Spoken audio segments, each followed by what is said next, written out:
Bonjour à toutes et à tous. Moi, je m'appelle Rémi Dutoit, donc je suis paysagiste. Effectivement, j'enseigne à l'École nationale supérieure de paysage qui est à Versailles et qui a aussi un site méditerranéen à Marseille, ce qui est une des particularités de cette école. Je suis très honoré d'être là. On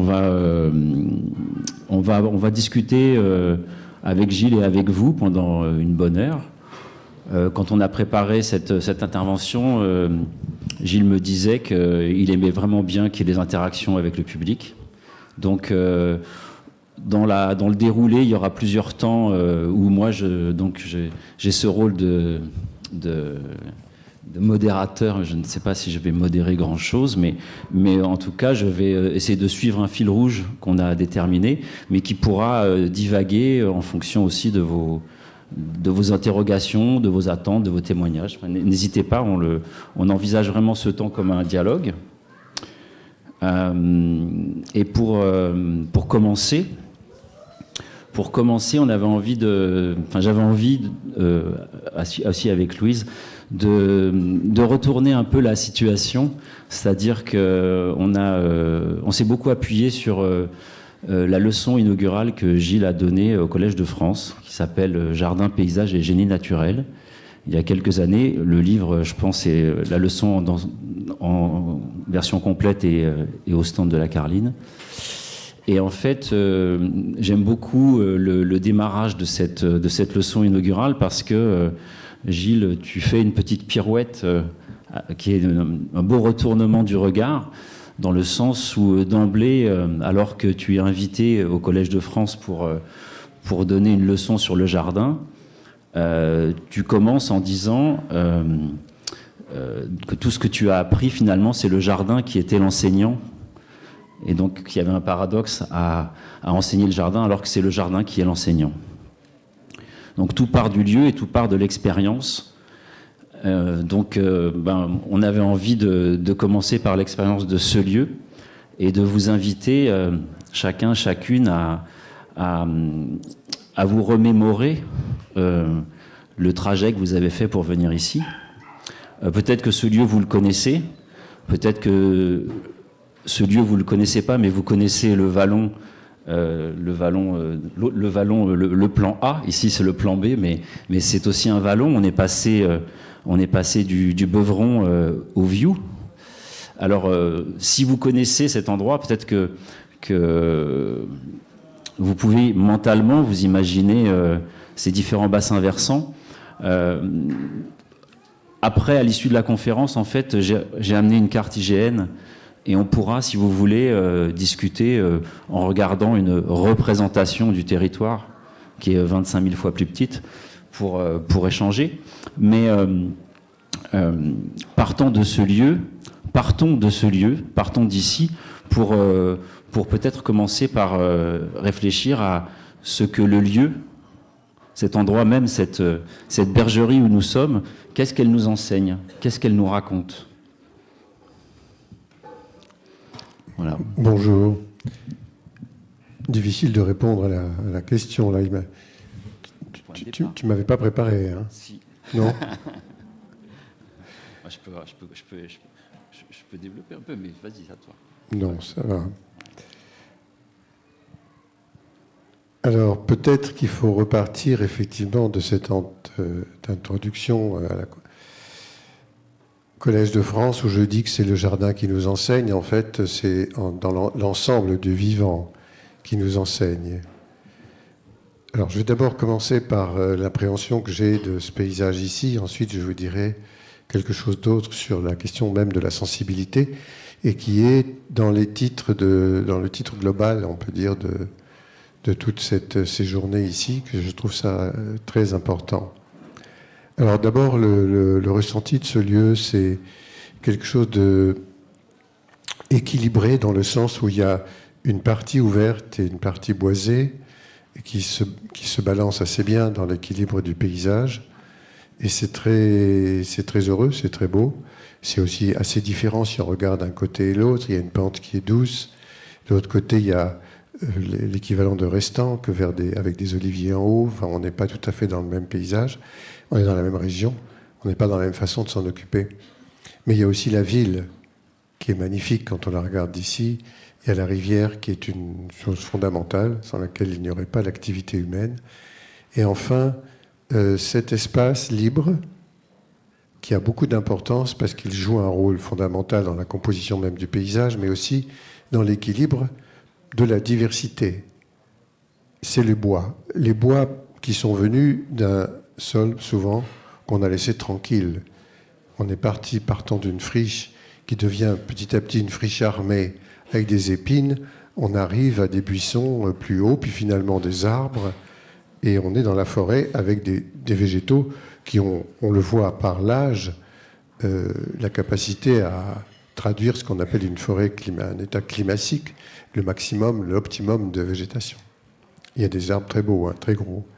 Beaucoup qui sont d'ailleurs habités par le lierre, je trouve ça très sympathique. Ils sont enrobés. Et vous savez, le lierre dont on dit qu'il est, bien entendu, un habitant inacceptable, ben non, pas du tout. Il ne l'abîme pas. Hein. Il n'est pas un parasite. C'est juste qu'il a besoin d'un appui vertical pour se dresser. Et finalement, pour faire des fleurs et des fruits, il y a un polymorphisme foliaire. Hein. Par terre, c'est une étoile, hein, les feuilles. Mais dès qu'il monte, hop, ça devient une feuille ovale. Et puis après, il va faire des fleurs et des fruits. Et il va faire du miel. Les abeilles vont venir. J'imagine que ça a été déjà abordé plusieurs fois, mais enfin, je le redis ici parce que c'est très présent. Maintenant, comment pouvons-nous, nous, appréhender la question sensible avec tous les sens, sans aller chercher dans notre cerveau l'explication par les mots inventés. Là, je vais vous dire des choses que vous connaissez évidemment, mais comme vous le savez, nous sommes tous des prématurés. Je parle de l'espèce humaine. Hein. Nous sortons du ventre de la maman trop tôt. Et heureusement, parce que sinon ça ne pourrait pas marcher si ça se passait au temps voulu, c'est-à-dire un an après, ou presque. Et là, tout le monde mourrait, l'enfant et la maman. Donc, on arrive avant, à cause de ce cerveau. Nous sommes très récents sur la planète. Et probablement que nous ne savons pas exactement nous servir de ce cerveau. Mais nous lui attachons une importance énorme. Nous lui faisons complètement confiance à toute l'intelligibilité, la conception, le virtuel. Évidemment, l'intelligence artificielle nous aide pour ça, etc. On la fabrique, on fabrique des robots, on se fabrique en robot, on se transforme comme ça. Aujourd'hui, de plus en plus. On perd complètement le langage qui a probablement été le nôtre tout au début et qui passe par une communication de toutes les sensibilités. Le parfum, cette plante a cette odeur, ça veut dire quelque chose. Le toucher, elle est lisse, elle caresse, ou au contraire elle pique, enfin bref. Et tout comme ça, bien sûr. Mais nous avons des mots à la place. Et nous avons donc oublié, complètement perdu, la capacité de communiquer à partir de la sensibilité en donnant place à une attitude privilège à l'intelligibilité, la raison. Le livre que je suis en train d'écrire, là, je suis en train de le finir, ça s'appelle « La raison tue ». Parce que par la raison, on arrive à avoir d'extraordinaires arguments qui nous permettent d'aller en guerre en la justifiant, et que ce soit une guerre contre les plantes, les animaux ou les humains. On utilise le langage pour ça. Je ne suis pas sûr qu'on utiliserait d'une manière spontanée notre comportement qu'on dit être animal, mais nous sommes des animaux, mais disons biologiques.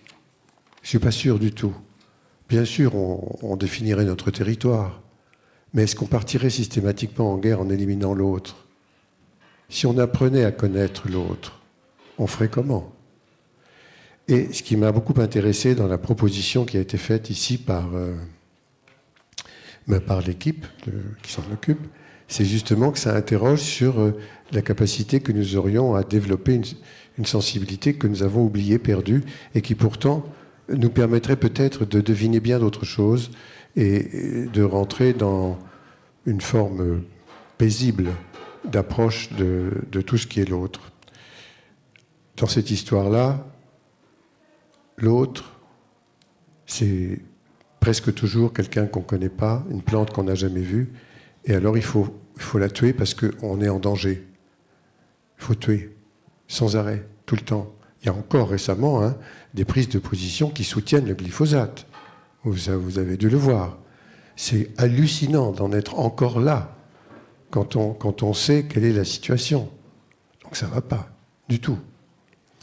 Et je me dis que ce serait bien, pas de redevenir primitif, mais au contraire d'ajouter à une série de connaissances qui est passée peut-être très largement par l'extraordinaire capacité du cerveau, quelque chose d'autre que nous avons perdu. Je ne sais pas si on va y arriver, bien sûr, mais ce qui est très intéressant que la science nous apporte quand même aujourd'hui, c'est qu'il existe dans le monde vivant non humain, végétal, animal, et avec les micro-organismes, je ne sais pas quel nom leur donner, les champignons aussi, des échanges très importants de communication et qui jouent un rôle sur leur propre vie. Et ça, nous commençons à l'apprendre et à dire oui, c'est pas mal, c'est intéressant. Mais est-ce qu'on sait s'en servir ? Pas encore.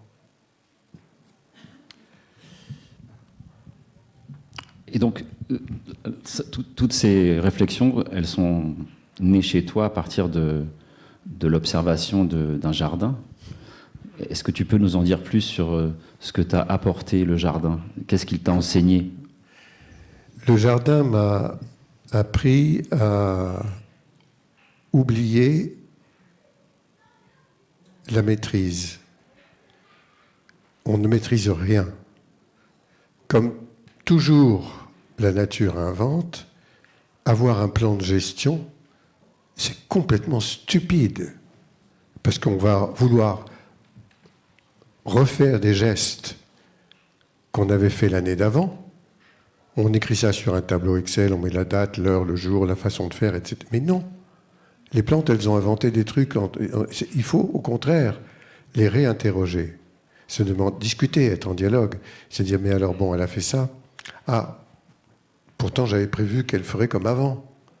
La vision fixiste n'existe pas avec le vivant. Et en plus, on est en changement climatique. Je ne vous dis pas, on est obligé de se reposer des questions tout le temps, tout le temps. C'est ça qu'il faut faire. Et le jardin me l'a appris, parce que sinon, en classe, on n'apprend pas ça. On m'a appris à tuer, Je l'ai fait d'ailleurs. J'ai utilisé tous les produits. J'ai même fait des collections d'insectes. Mais pour étudier scientifiquement un insecte, il faut d'abord le tuer. Non mais, et j'en ai fait des cadavres. Je ne comprends pas qu'on ait fait ça. Moi, je le faisais parce que c'était dans l'ordre des choses. Bon, puis après, quand on se rend compte que c'est complètement fou, quoi. On tue pour comprendre. Mais non, on ne peut pas. On aurait dû plutôt étudier la diversité comportementale. Comment elle fait ça. J'ai fait ça un tout petit peu dans ma toute dernière chasse aux lépidoptères de nuit au Cameroun. J'étais en dialogue avec le Muséum d'histoire naturelle à Paris. Et je leur avais dit, écoutez, voilà, je suis revenu avec des prises bien enveloppées en papillotes, lisses, tout comme il faut. Enfin, je faisais comme on devait le faire. Combien vous avez de prises ? Je dis 2000. Seulement ? Après un mois et demi de chasse, je trouvais que 2000, c'était énorme, quoi. Que vraiment, bon. Et j'ai essayé de leur parler de quelque chose qui m'avait beaucoup intéressé. C'était un papillon qui arrivait disons, le moment de la nuit jusqu'à vers minuit, et après, un autre, je croyais que c'était le même, tellement ils se ressemblaient, mais ce n'était pas le même. Et j'ai parlé d'espèces relais qui font comme si c'était la même, une seule, et pourquoi ils font ça, etc. Alors ça ne les a pas du tout intéressés. C'est maintenant qu'ils s'y intéressent, ils ont pris du temps. Bon. Donc le comportement, pourquoi ces animaux font comme ça ?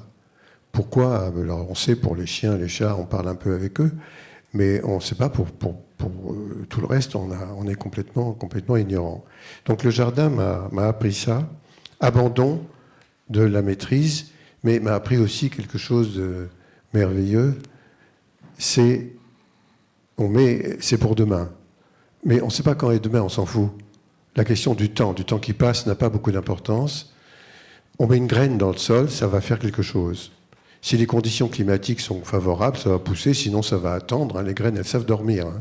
Il y en a qui dorment quelquefois même des siècles.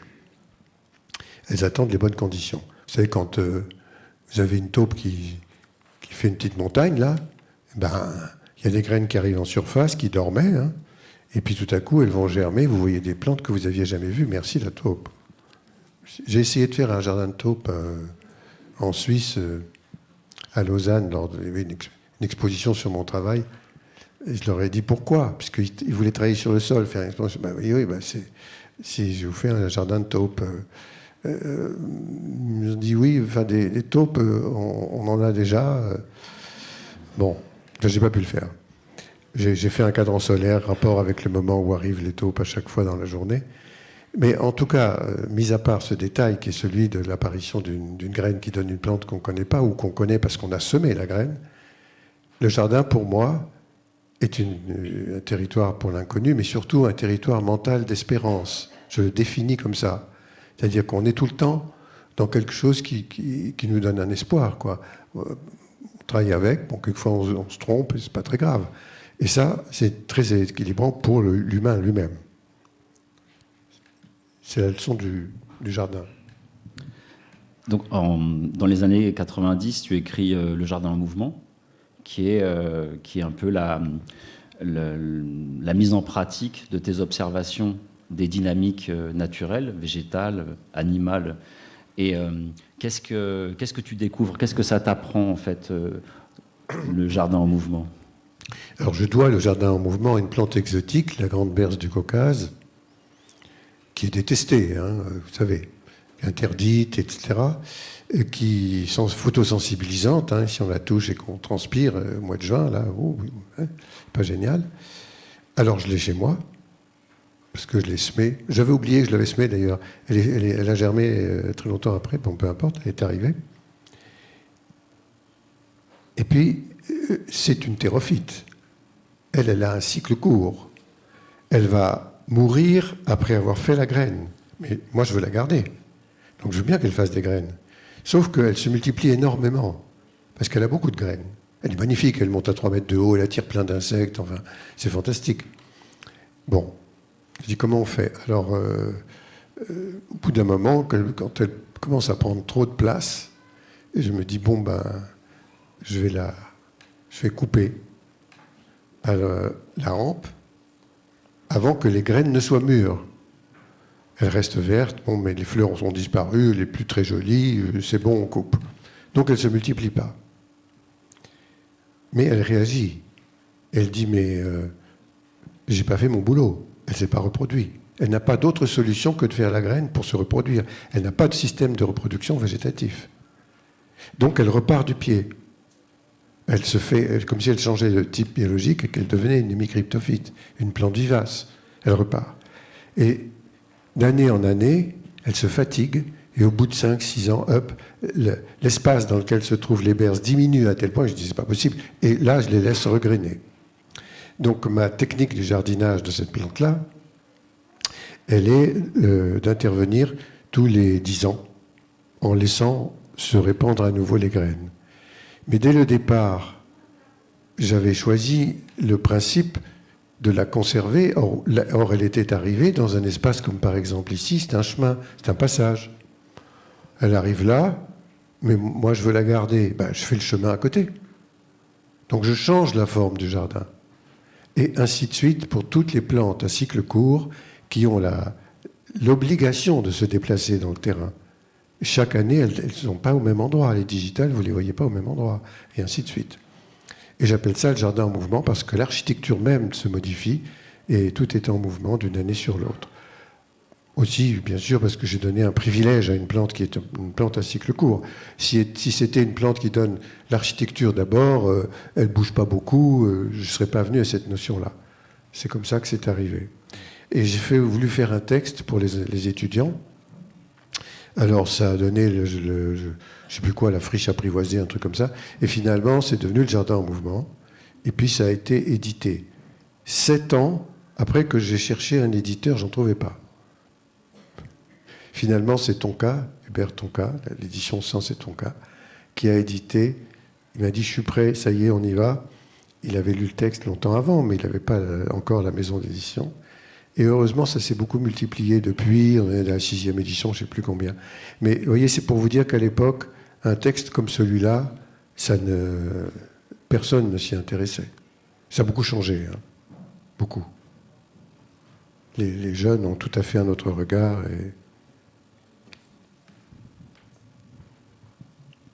Vous avez des questions sur le jardin en mouvement? Ou sur autre chose, ou autre chose, avant qu'on change d'échelle? On change d'échelle. On change pas de chaise. Non. Nous sommes au bord d'une rivière. Vous la voyez comme on prendrait un peu d'altitude sur le lieu où nous sommes, dans cette bergerie. Je trouve ça d'ailleurs très intéressant au passage qu'on soit dans un lieu pour les animaux, dans un habitat pour les animaux qui nous accueille. C'est plutôt un beau symbole, je trouve. Et donc on est au bord du Viou, qui est une petite rivière que certains connaissent peut-être. Si on dézoome, si on prend de l'altitude sur le Viou, on est quand même à un endroit bien particulier du Viou. C'est que si vous allez le voir tout à l'heure, vous verrez qu'un peu en amont, il n'y a pas d'eau, et en fait en aval, il y a de l'eau. Parce qu'en fait, on est juste en face de la station d'épuration qui remet de l'eau en fait dans le Viou. Mais ce Viou, il est quand même, si on dézoome, si vous le connaissez, si un jour vous avez même la chance je vous le conseille, de le remonter jusqu'à ses sources. Ce Viou, il prend sa source dans un endroit assez paradoxal, puisque c'est tout à côté des Mours, une formation minérale bien particulière de Fort-Calquier. Donc un endroit paradoxalement très sec. Et c'est là que le Viou prend sa source, qu'il descend, qu'il passe sous le viaduc que vous franchissez quand vous rentrez par le sud à Fort-Calquier, et puis qu'il arrive jusqu'ici. Mais en partant des Mours, vous pouvez aussi redescendre et plutôt aller vers la plaine des Chaluts, et à ce moment-là, vous croisez le Beuvron, puis on n'est pas loin de Charambeau, de l'endroit où il y a le vallon. Et donc là, quand on dézoome comme ça, même ici, quand on prend un peu d'altitude, est-ce qu'on peut encore parler de jardin, ou est-ce qu'on parle de paysage? Où est-ce qu'elle se situe, cette limite? Et quelle est la différence finalement entre jardin et paysage, Monsieur Clément? Ouais. Jardin, par définition, c'est un enclos et un paradis. Ça, c'était les définitions. Alors, paradis, bon, on n'en sait rien. Enclos, a priori, oui. Parce que le premier jardin qui a été fait, c'était pour se protéger aussi, ça correspond au moment de la sédentarisation, et se protéger de la prédation, les animaux prédateurs qui viennent manger, et les espèces que l'on plante. Et les espèces que l'on plante, c'est très intéressant, c'est celles qu'on a connues le long d'un parcours quand nous étions nomades. Ça veut dire que pour les mettre là, on les importe. Un jardin est toujours un lieu d'importation et de brassage planétaire, parce que au fur et à mesure que on a des moyens techniques pour aller plus vite chercher les plantes que l'on désire pour la nourriture, là dans ta Garance voyageuse que j'ai vue, là, l'histoire de la Pérouse et Famon, toutes les plantes qu'on est allé chercher ailleurs et qu'on va quelquefois offrir aussi, bon, ben, ça voyage. Ça a toujours voyagé, même sans nous, hein. Plus lentement, mais toujours. Et là, on a un enclos, c'est la définition de ce mot. Paysage, je viendrai après tout à l'heure, mais la notion de jardin planétaire s'inspire de ça. On est dans un enclos. L'enclos, ce sont les limites de la biosphère. C'est la définition, c'est la planète considérée comme un jardin. Nous sommes sur un grand jardin, avec son enclos de vie. Il n'y a pas de vie connue, pour l'instant, en dehors des limites de la biosphère, 11-12 000 mètres au-dessus du niveau de la mer, 8-10 000 mètres en dessous. Voilà, on en est là. Bon. Et la deuxième raison, c'est la couverture anthropique. Un espace clos jardiné, il est toujours connu par les humains qui s'en occupent, d'un bout à l'autre. Même là où ils ne mettent pas les pieds, ils savent à peu près ce qui s'y passe, parce que bon, sur la planète, c'est la même chose aujourd'hui, surtout avec toutes les analyses qu'on peut faire avec des drones, si on a envie, mais sinon, on est partout. Et puis la troisième raison, c'est le brassage planétaire que j'évoquais dès le début. La première sédentarisation, on mélange des espèces qu'on est allé chercher loin, mais quelquefois on va traverser les océans, aller sur d'autres continents, les pommes de terre et les tomates, ça ne vient pas de chez nous. Et sur la planète, quoi qu'il arrive, ce brassage planétaire a toujours existé, même sans l'activité humaine. Mais on ne l'a pas défini comme ça. On pensait, et on le dit encore aujourd'hui, pour moi, stupidement, mais bon, eh bien, ça, c'est une plante endémique de là, nanana, etc. Bon. Puis on s'aperçoit, en étudiant des fossiles, quelquefois, ben non, elle était là avant. Ah ben oui, oui, ben oui. Puis les climats ont changé, puis tout a migré, puis les continents ont bougé.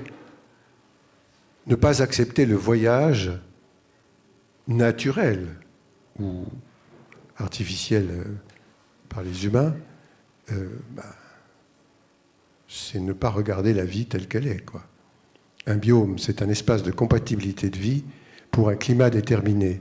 Une plante qui appartient à un biome méditerranéen dans le monde, vous êtes au Chili central, c'est le cas, et elle pourra vivre dans une autre région du climat méditerranéen, en Afrique du Sud, en Australie du Sud, ou chez nous, là. Eh bien, oui. Ah oui, mais elle n'a pas le droit. Elle n'a pas le droit parce qu'elle vient d'ailleurs. Elle est invasive, ça c'est le mot péjoratif de envahissement. Oui, quand elle est sur un terrain qu'on a labouré, transformé, réduit à zéro, elle devient pionnière, donc elle prend de la place et elle fait peur. Mais c'est tout, quoi. Ça va se calmer si on accepte la polydiversité, les espèces qui finissent par lutter entre elles, c'est un petit peu un mot exagéré, mais disons parler et finir par s'équilibrer. Et là, vous avez toutes les espèces sans qu'elles se battent et qu'il y ait des invasions.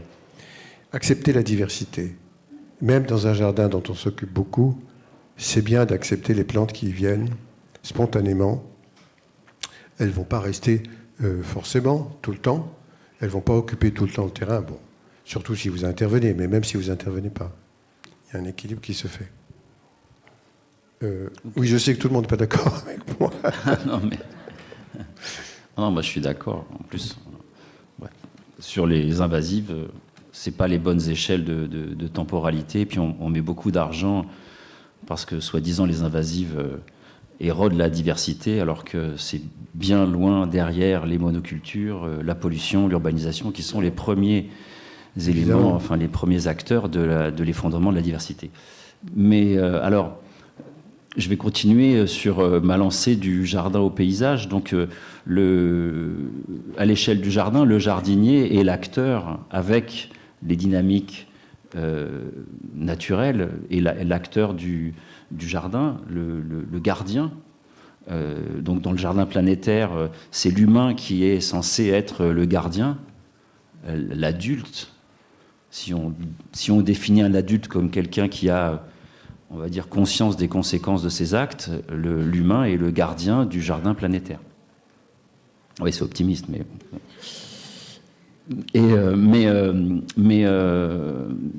Qui sont les acteurs finalement du paysage?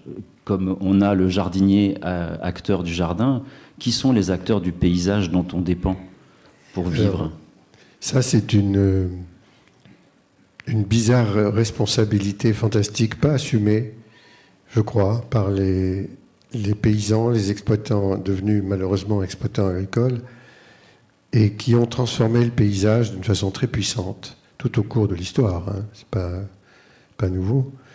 Mais ils arrivent à faire des choses fantastiques d'un point de vue esthétique et harmonieux sans qu'ils l'aient forcément désiré.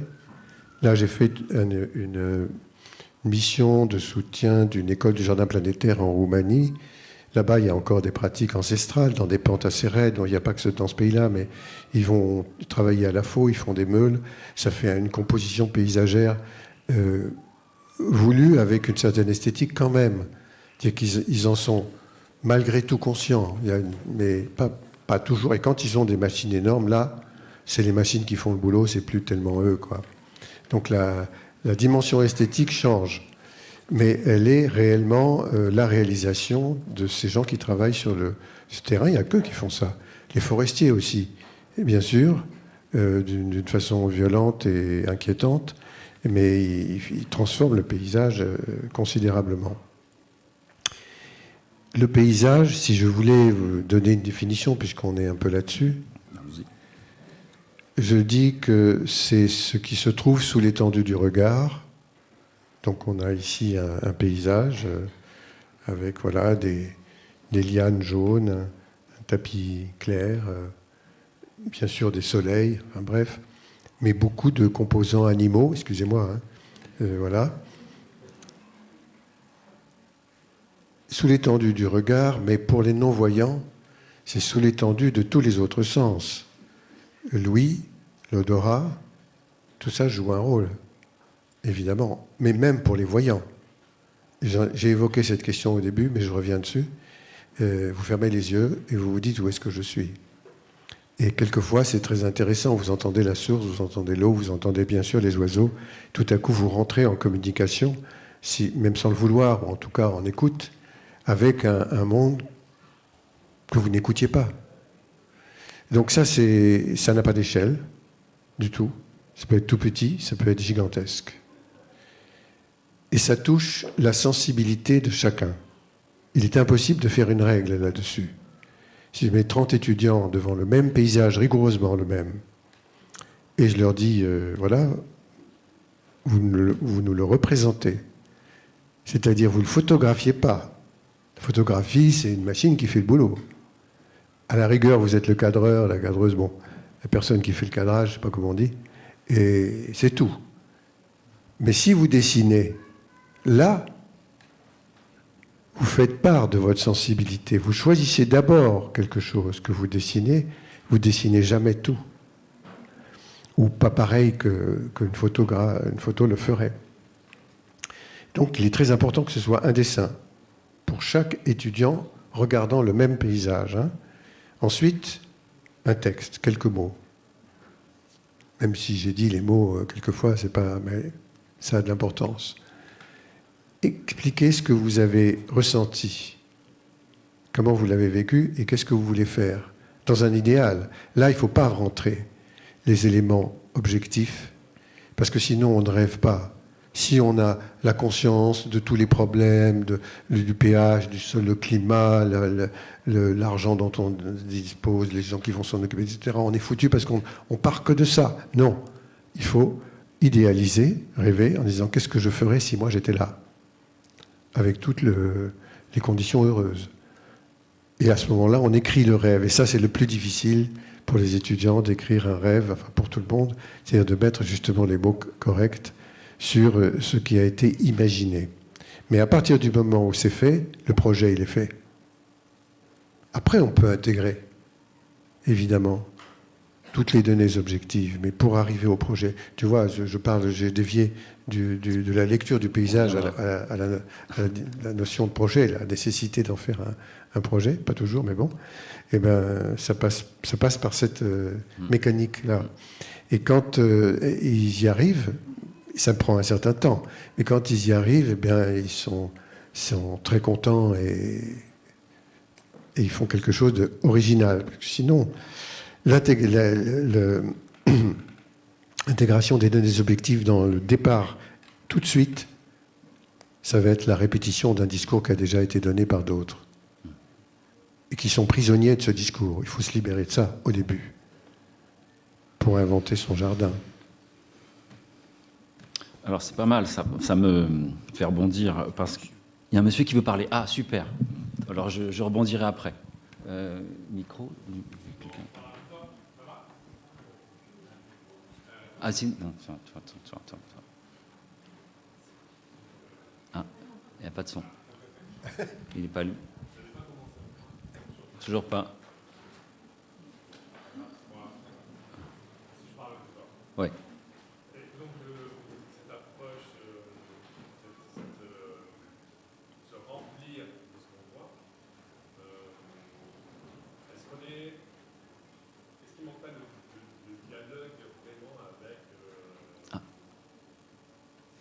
Non, c'est pas beau du tout. Non. Est-ce qu'il manquerait donc est-ce qu'il n'y a pas c'est là le gros mot peut-être de l'analyse de ce qu'on perçoit, mais qu'est-ce que le paysage nous dit, aurait envie de nous dire aussi. Il ne faut pas qu'on se trompe. C'est la première idée qu'on aura peut-être. Alors, le paysage peut nous dire quelque chose, pas toujours. Hein. C'est pas complètement bon. Et quand on voit une forêt brûlée, on dit oui, ben, là on a une information importante. Mais si on connaît bien la biologie des pyrophytes, on se dit que oui, bon, on verra dans 2 ans comment ça fait pour reprendre le sujet. Il faut attendre d'abord la levée de dormance des graines de toutes les plantes qui ont besoin de ce choc thermique. Donc, ça, surtout je parle des climats des régions méditerranéennes, hein, c'est pas comme ça partout. Mais donc, il y a des informations qui se font par le paysage, par les écosystèmes établis, les forêts climatiques ou pas, etc., quoi. Ça, c'est sûr qu'il y en a. Il y a une autre question qui est celle des habitants qu'on n'a pas encore vus, donc les animaux humains. Et là, c'est très, très délicat. C'est très, très important. Mais ça doit prendre beaucoup de temps. Et on ne peut pas le faire rentrer immédiatement dans la décence du projet. Par contre, on peut aller plus tard discuter du projet avec eux et le modifier. C'est pas facile, hein. Moi, je nuancerai pas, mais j'aime bien être un peu provocateur quand on parle de paysage, puisqu'à partir du moment où on peut considérer qu'il est une œuvre collective, il nous raconte, en fait, la manière dont on utilise une géographie, un lieu. Et c'est assez impitoyable, et c'est là que c'est un outil intéressant, parce qu'au départ, pour avoir moi organisé par exemple pas mal de colloques, de conférences autour du paysage en essayant de faire venir des élus, tout le monde se dit c'est sympathique en fait le paysage. On va parler de nature, ça va être vert, ça va nous permettre de communiquer beaucoup sur les belles choses qu'on fait en plantant des arbres par exemple. Et puis en fait quand on creuse un peu cette notion de paysage en lien avec l'aménagement du territoire, on se rend compte que le paysage il est impitoyable. Je dirais même qu'il est méchant des fois. C'est-à-dire que sans aucun filtre, et où moi j'ai plein d'optimisme, c'est je trouve que les gens sont de plus en plus à même de le lire, sans aucun filtre en fait, il nous donne une lecture de la manière dont on aménage notre territoire. Avec des codes communs, on peut complètement voir ça dans un lieu. Et donc c'est plutôt, je trouve, c'est ce qui est intéressant dans cet outil, c'est qu'il a une apparence assez sympathique, mais que pour autant, derrière, il va pouvoir dénoncer d'une manière assez radicale certaines politiques ou absence de politique d'aménagement du territoire, en fait. Et c'est là que c'est plutôt, je trouve, intéressant. Mais ce que je me disais, c'était que ce que tu disais sur les étudiants qu'on doit autoriser à rêver et à amener un rêve qui finalement...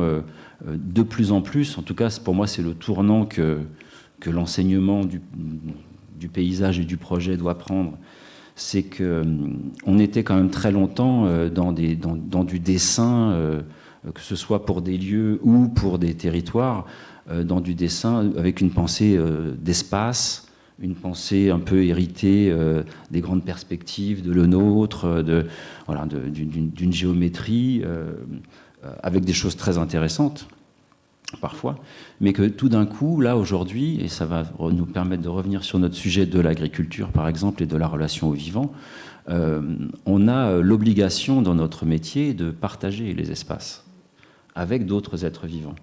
Et pour pouvoir partager des espaces de vie, même, on va parler d'espaces publics avec les autres êtres vivants, eh bien, il faut les connaître, il faut connaître leurs habitats, il faut connaître leurs mœurs, et cette connaissance-là vient enrichir nos registres de conception d'espace, nos registres pour penser les lieux. Et c'est là que c'est vraiment intéressant, d'autant que aussi bien, j'arrive aussi bien dans l'aménagement de l'espace que dans l'agriculture, est-ce que cette séparation qu'on a faite entre le sauvage et le domestique n'est pas en train de se réduire? Il y a une expérimentation qui s'appelle Réensauvager les fermes, là, qui est conduite actuellement, avec notamment Baptiste Morisot, où en fait ils ont fait le constat, vous le connaissez peut-être, je vous recommande d'aller voir le webinaire, ils ont fait le constat que en fait, pour produire du domestique, on pensait que c'était uniquement des humains, des machines qui allaient nous servir à produire du domestique, mais qu'en fait, il y a beaucoup d'animaux sauvages qui rentrent en compte dans la production de nos fruits, de nos légumes, que ce soit dans le sol. Évidemment, la pollinisation, c'est l'exemple le plus criant, mais il y en a plein d'autres. Donc, bon, il y a encore beaucoup de travail, mais est-ce que l'agriculture n'est pas en train aussi d'avancer sur ce terrain? Est-ce que tu as des... Alors, ce qui se passe aujourd'hui dans le monde agricole, pour moi, est tragique, parce que les agriculteurs, les exploitants agricoles, n'ont absolument pas le droit de penser. On leur a retiré cette possibilité-là. Ils doivent exécuter à partir du moment où ils ont une surface qui est celle qui permet d'avoir les primes de la PAC. Donc il faut qu'ils aient au minimum 200 hectares, voilà. Et après, ils font ce qu'on leur dit pour avoir les primes de manière à rembourser tous les emprunts qui sont ceux des achats des machines gigantesques, des produits chimiques évidemment, des hangars, des bâtiments, etc. Ils sont seuls. Ils sont très très peu nombreux. Pour 15 hectares, autrefois, il y avait 5, 6, 7 personnes. Aujourd'hui, il y en a 2 pour 200. C'est très difficile. Ce n'est pas destiné à ce qu'ils puissent rembourser. Il faut qu'ils soient juste tenus en laisse. Et puis, ils finissent par se suicider parce qu'ils n'en peuvent plus.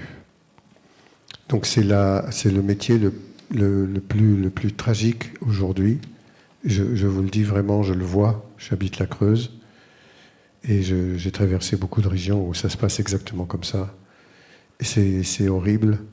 Je ne comprends pas qu'il n'y ait pas une révolution pour réhabiliter ce métier et oublier tout ce que dit la FNSEA, qui est vraiment le porte-parole des transnationales qui font du fric sur cette question. Ce sont ces entreprises-là qui gagnent de l'argent. C'est évidemment pas les producteurs.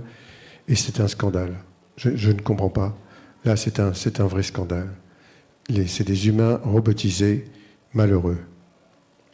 Donc, excusez-moi, je vous plombe un peu le cerveau là, mais c'est ce que je ressens, ce que j'ai vu évoluer, et je le vois maintenant. Et il n'y a que ceux, je ne sais pas comment on les appellerait, ceux, celles, bien sûr, qui sont indépendants. Alors, la Confédération paysanne fait partie et soutient ces gens-là, qui ont encore une possibilité de choisir le métier qu'elles font, la production, etc. Et quelquefois, et c'est là que c'est le plus intéressant pour eux, de vendre. Parce que finalement, ce sont les distributeurs qui gagnent l'argent dans la majorité des cas de la production, ce n'est pas les producteurs, vous le savez. Donc là aussi, il y a quelque chose qui ne va pas du tout, parce que c'est quand même un métier fondamental, pas facile, et il ne faudrait pas pouvoir gagner de l'argent avec ce qu'on produit, on n'a pas le droit, parce que c'est normé, tel produit, tel achat, etc. Et c'est les distributeurs qui, eux, revendent dans les supermarchés, bien sûr, qui font les paysages les plus laids du monde à l'entrée de chaque ville. Excuse-moi, Louise, je finis, hein, j'arrive. Hein. Je finis de vous plomber le cerveau. Et qui sont vraiment ce qu'on fait de pire depuis maintenant 40, 50 ans, peut-être plus même. Voilà, donc c'est pas drôle, mais heureusement, il existe des inventeurs, des résistants, des gens qui ne sont pas d'accord avec cette mécanique horrible, et c'est évidemment cela qu'il faut soutenir. Et il y a de plus en plus, mais qui sont très discrets, on ne sait pas, mais qui s'installent. Il ne faut effectivement pas qu'il y ait une publicité sur ça, parce qu'ils vont être massacrés immédiatement, parce qu'ils viennent, ils font peur. Vous savez que nous sommes écologistes. Ah oui, terroristes. Nous sommes des terroristes. Vous savez pourquoi ? À partir du moment où on défend le vivant, que les autres tuent, et c'est ça, en tuant tout ça, qui leur rapporte beaucoup d'argent, si on propose de défendre ça, ils ont contre eux la pire des guerres.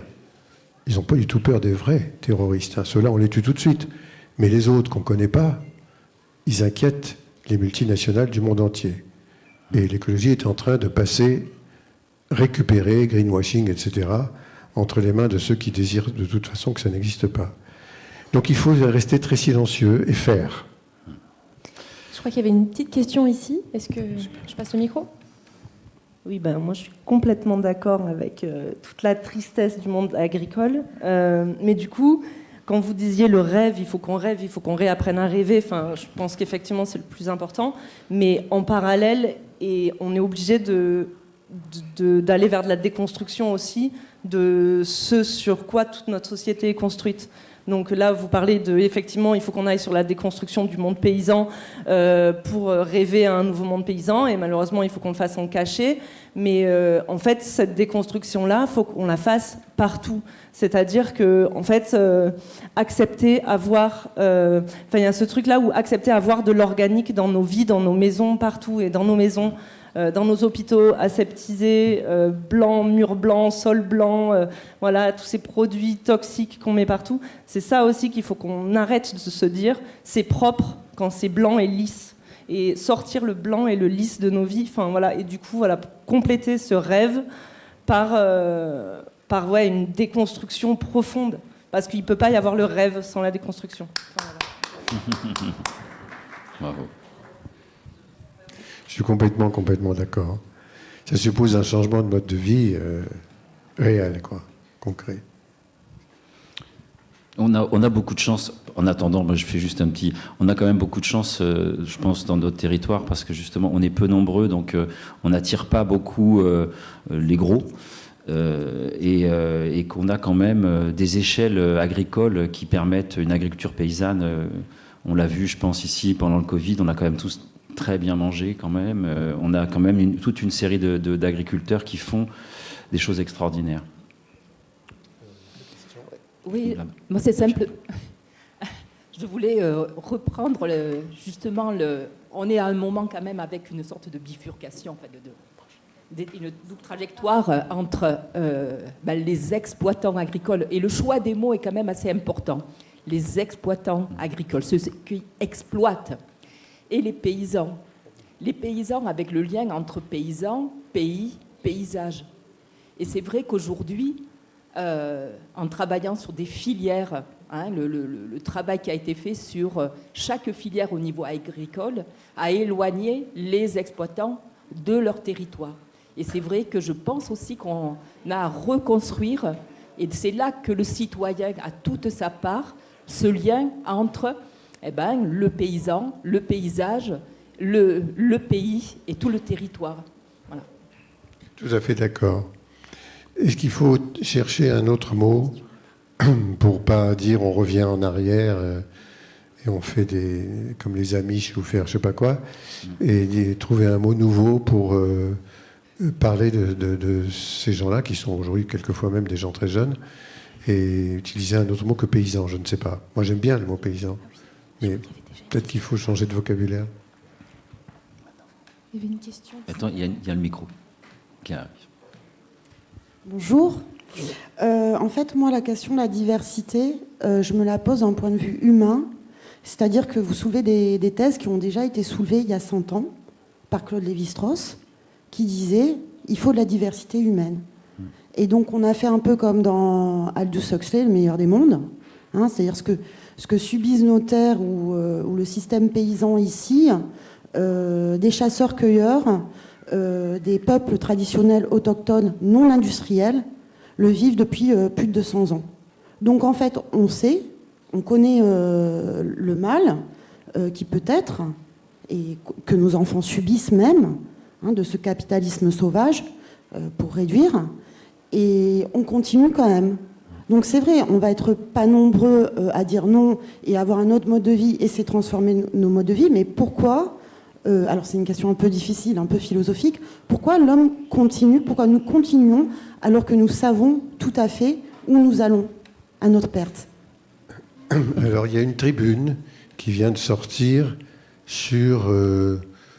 il s'appelle André Lozano.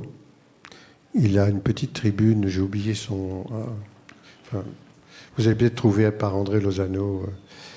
et qui est paru, donc voilà, il met en parallèle la soumission au tabac et le capitalisme. C'est une drôle d'idée. Mais ce sont deux emprisonnement, on peut dire, dont il est très, très, très, très difficile de se libérer.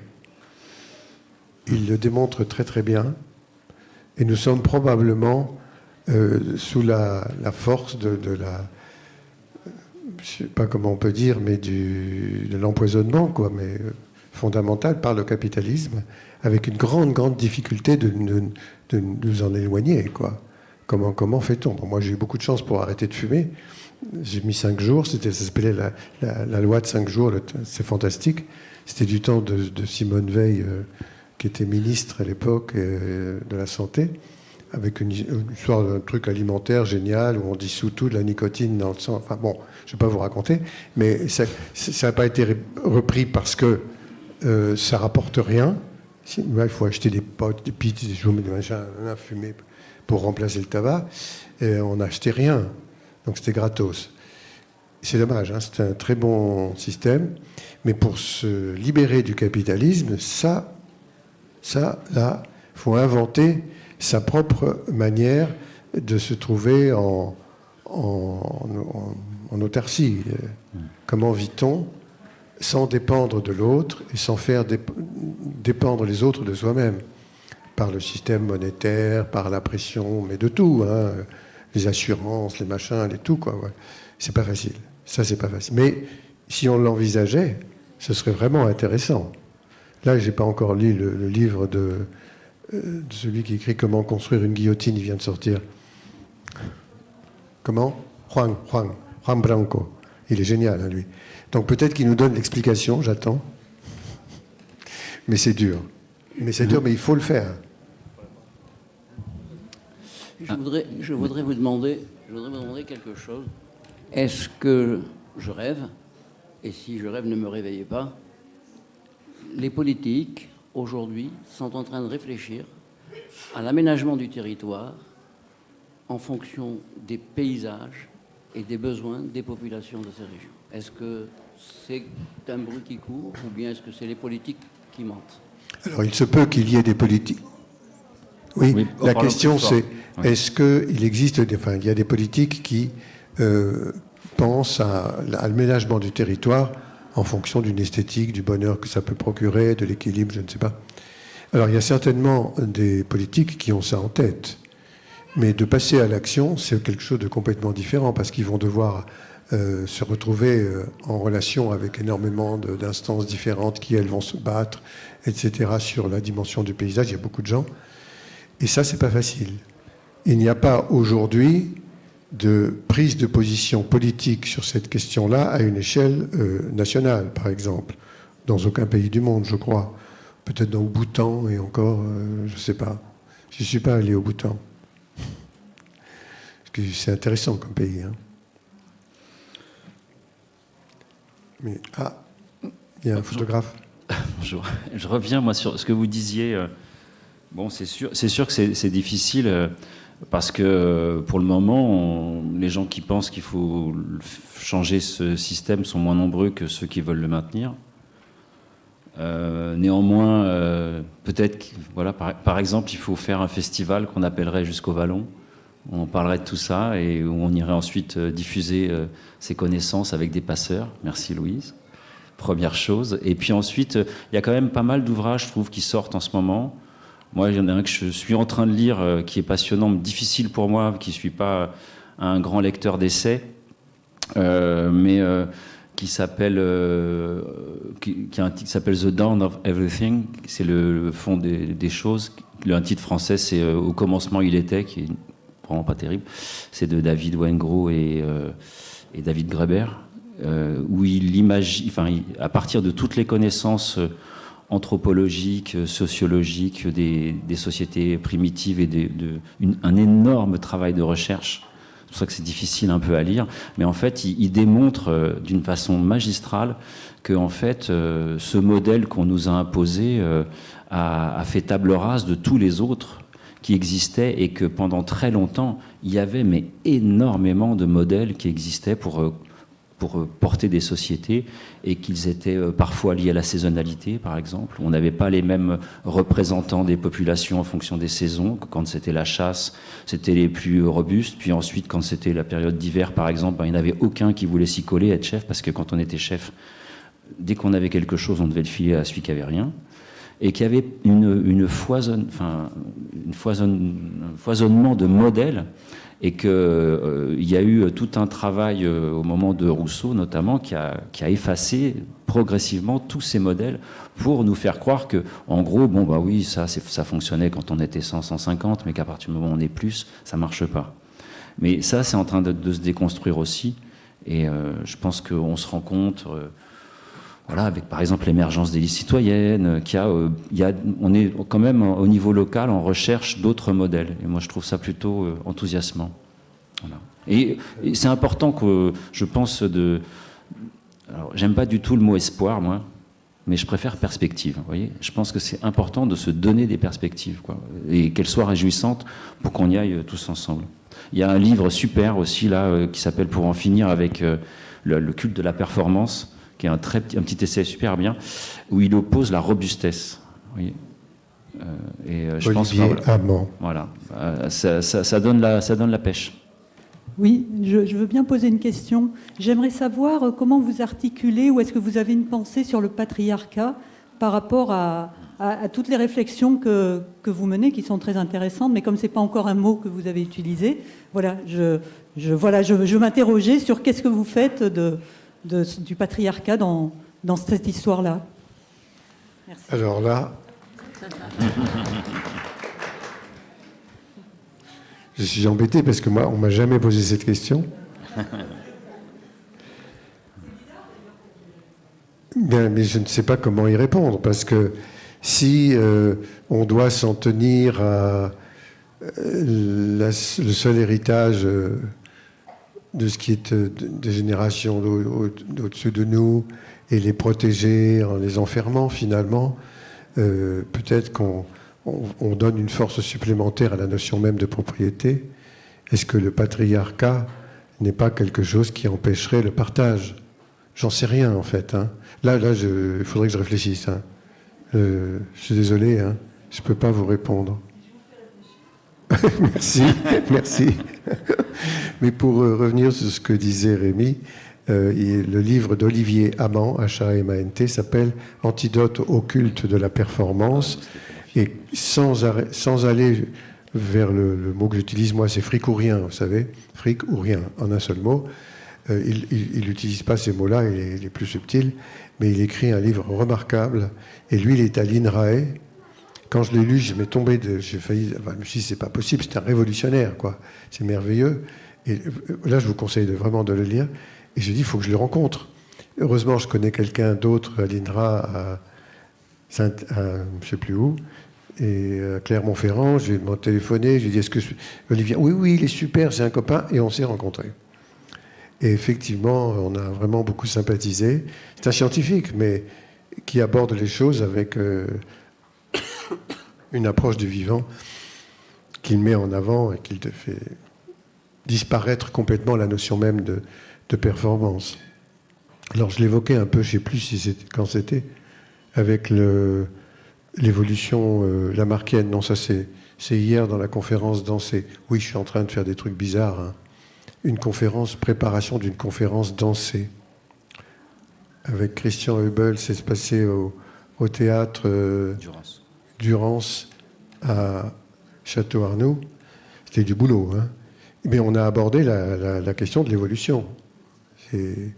Avec le transformisme d'un côté et le darwinisme de l'autre. Mais ce sont deux théories qui sont extrêmement importantes. Et dans l'histoire d'Olivier Amand, Antidote à la performance, il y a quelque chose qui rejoint beaucoup la capacité de l'individu, quel qu'il soit. Il peut changer dans le courant de sa vie et faire passer ces changements à sa descendance, transmission des caractères acquis, ce qu'on appelle le transformisme lamarckien. Mais Lamarck avait été jeté à la poubelle. Hein. Il vient d'être revenu depuis 4-5 ans, sa statue, au milieu du jardin du Muséum d'histoire naturelle.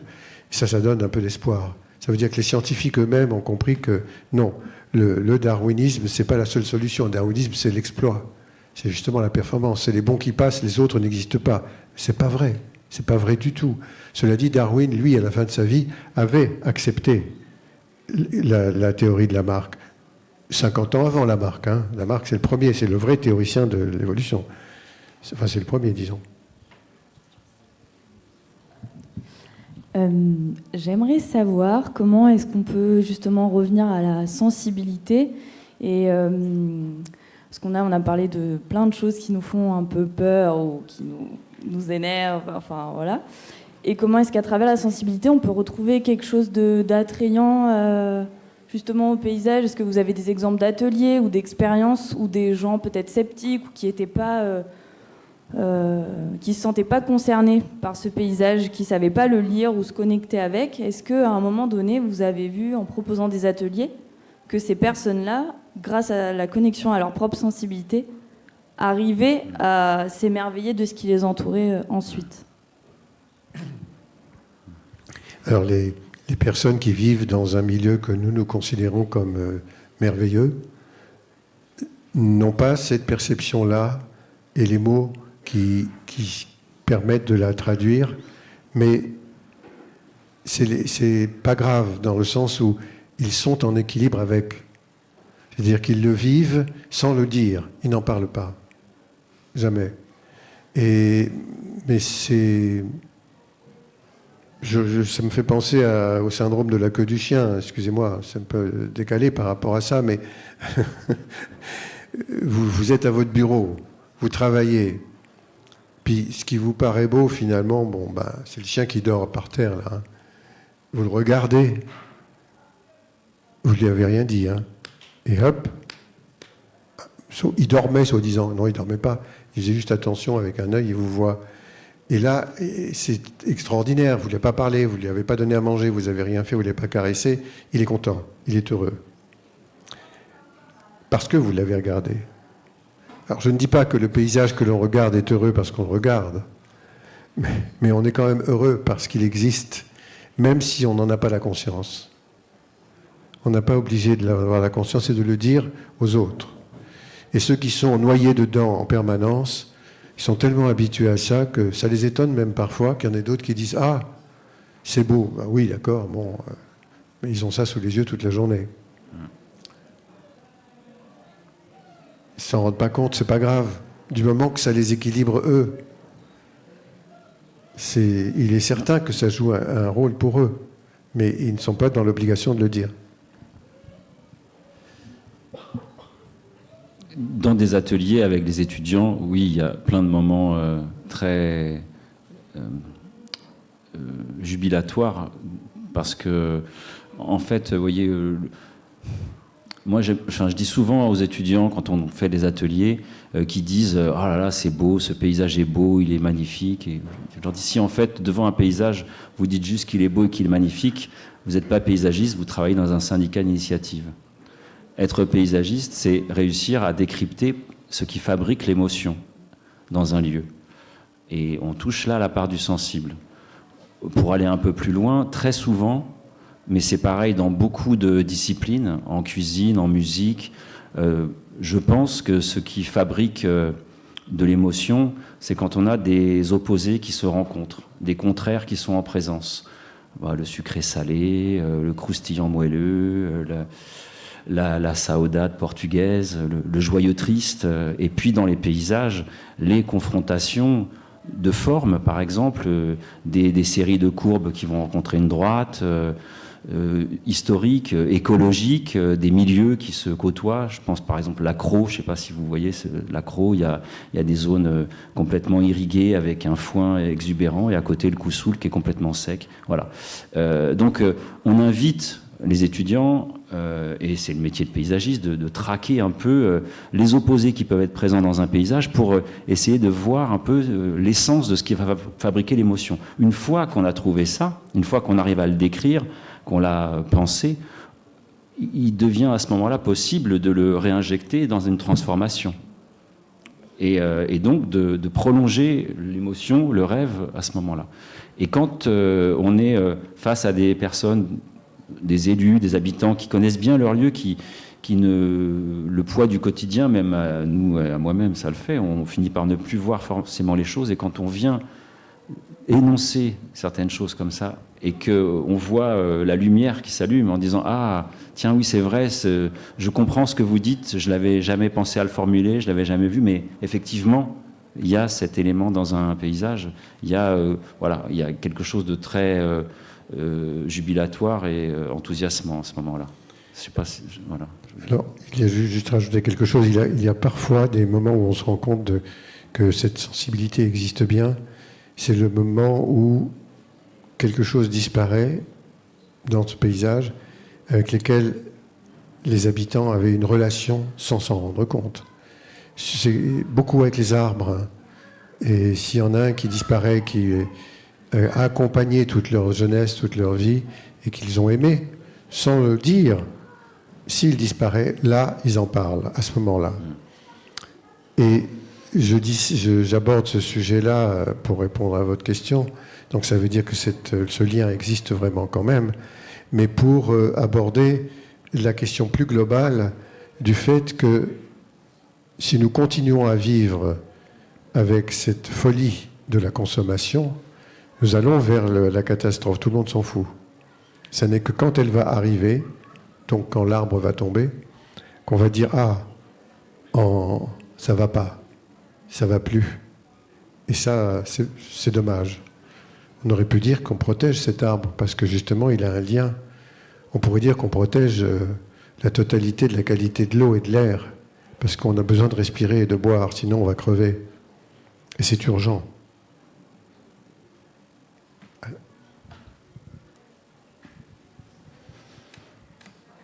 Non, le micro arrive. Oui, bonjour.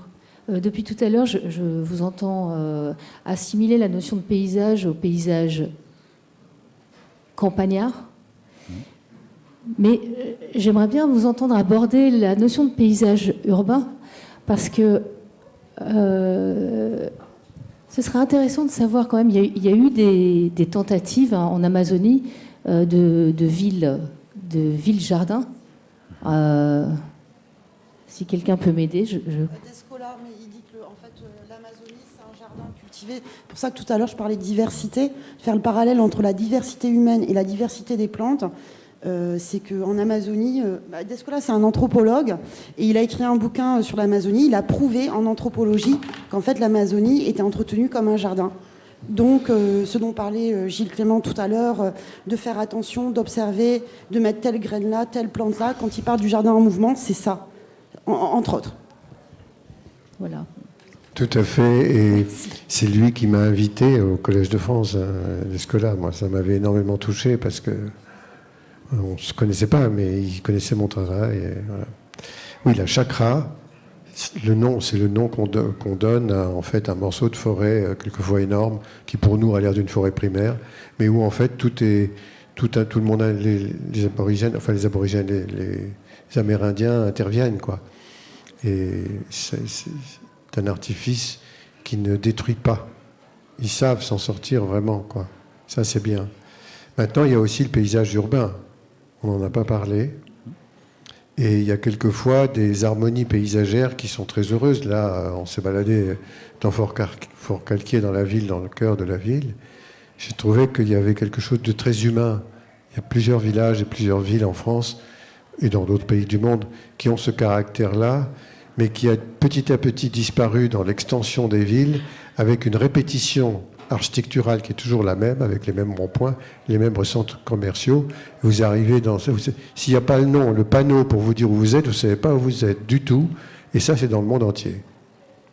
Une uniformisation stupide, très laide, et qui vient avec toujours la même chose, hein, la rentabilité, le triste Fordisme, il faut que tout le monde ait sa bagnole. Ça, c'est grave. Bon, je ne vais pas m'énerver. Oui, on n'en a pas parlé parce que c'est vrai que le sujet était beaucoup plus agricole aujourd'hui, mais les paysagistes interviennent beaucoup dans les milieux urbains, dans le sens où c'est même là qu'on a le plus de commandes. Après, c'est plus complexe, il y a plus de couches, il y a plus d'éléments qui brouillent les pistes de la géographie originelle en fait des lieux. Et très souvent, bon, il y a plus de couches, il y a beaucoup plus d'usages aussi. Donc c'est beaucoup plus complexe, mais néanmoins, on porte toujours, y compris dans les villes, ce discours de retrouver le lien, justement, ce que disait Gilles, de pouvoir se situer. Et se situer dans une ville ne s'est jamais construite par hasard, elle s'est toujours construite en arrêtant un flux, en s'appuyant sur une géographie, en arrêtant quelque chose qui passe par une rivière, une route, en tout cas en stoppant à un moment donné quelque chose. Et la géographie de la ville est toujours... l'aménagement de la ville est toujours au départ lisible par rapport à une géographie. Puis ça s'efface. Et l'enjeu aujourd'hui des aménagements urbains, c'est de retrouver ce lien. On réouvre des rivières qui étaient busées, on retrouve des liens à des fleuves, ne serait-ce que des liens physiques, pouvoir y aller. On est plutôt dans une phase de déconstruction de choses qui ont été faites et qui ont uniformisé. Mais c'est à la marge, on reste quand même toujours dans un système qui se mondialise et qui a tendance à refléter, à être le même miroir un peu. Voilà. Il y a une chanson de Bachung qui s'appelle Comme un Lego qui parle de ça, qui est assez puissante. Mais il faut quand même conserver des perspectives. On peut encore prendre une question. Est-ce que... Alors, je voudrais vous demander si cette... pas théorie, mais enfin pratique du jardin en mouvement, on pourrait essayer de l'appliquer à la ville pour réensemencer, mais d'une manière peut-être non figée. Je ne sais pas ce que vous en pensez. Mais il y a quand même un petit progrès qui se fait aujourd'hui dans toutes les villes. Mais ça prend beaucoup de temps et ce qui est le plus difficile, c'est de changer la pratique quand on a des jardiniers qui ont déjà un peu d'âge et qui ne veulent pas changer de mode. C'est la question la plus difficile. Mais avec les jeunes, ça ne pose aucun problème, même si on explique aux deux. Hein. Il est possible d'introduire la notion de jardin en mouvement à partir du moment où ça se justifie, c'est-à-dire où il y a suffisamment de plantes importantes, intéressantes, à cycle court, qui ne vont se reproduire que par la graine, donc en se déplaçant, avec le vent, avec les animaux, etc., et aller dans des endroits imprévisibles. Et si on veut les garder, les favoriser, le jardinier, cette personne qui entretient, va faire en sorte que ce soit possible. Après, il y a la question de la résolution esthétique, c'est-à-dire qu'ayant donné ce privilège à une dynamique du vivant, ça peut avoir l'air d'un bazar pas possible, la composition du terrain.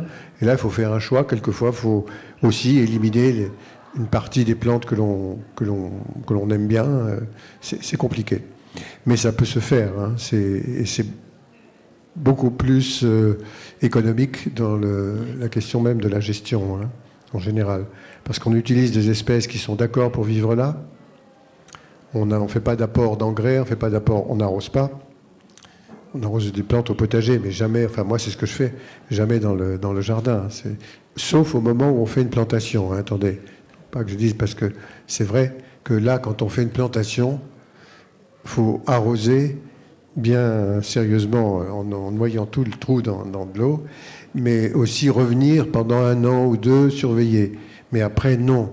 Il faut que la plante s'adapte. Si elle ne s'adapte pas, on l'abandonne, cette espèce, on passe à d'autres. Et j'ajouterais, c'est une question super intéressante, je trouve. J'ai quelques expériences sous le coude en la matière. Et en fait, ma conclusion sur ces expériences-là, c'est qu'il y a vraiment... ça remet directement en cause la question du service public. C'est-à-dire que pour pouvoir gérer une ville avec du vivant, il faut que les techniciens, les agents, soient formés pour ne plus être de simples techniciens de surface qui tondent les pelouses et font des espaces verts, mais s'intéressent et soient formés sur la question du vivant pour pouvoir vraiment être des jardiniers. Une phrase, moi, que je retiens de Gilles, c'est qu'il n'y a pas de jardin sans jardinier. Et donc, il n'y a pas de nature en ville sans un service public solide. Et ça, c'est une volonté politique d'investissement. Juste, j'ajoute.